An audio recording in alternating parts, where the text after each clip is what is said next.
ఆర్యవైశ్యులం కోటి జన్మలెత్తినా మళ్ళీ కోమటిగా పుట్టుతాం. ఆర్యవైశ్యులం కోటి జన్మలెత్తినా మళ్ళీ కోమటిగా పుట్టుతాం. వేదకాల నాటి నుండి నేటి దాకా ఇక ముందైనా సమాజ సేవే మా ధర్మం, సాకారమే మా సూత్రం. విశ్వమాత శ్రీవాసవి అనుగ్రహ పాత్రులం. ఆర్యవైశ్యులం కోటి జన్మలెత్తినా మళ్ళీ కోమటిగా పుట్టుతా.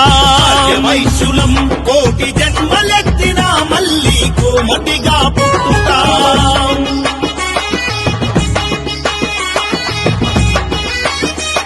గాంధీజీ అమరజీవి వైశ్యరత్న రోషయ్య, భారత్ టైగర్ కల్నల్ సంతోష్ బాబు, ఎందరో మహిళా మనుల మహాపురుషుల కన్నా ధన్య జాతి మాది.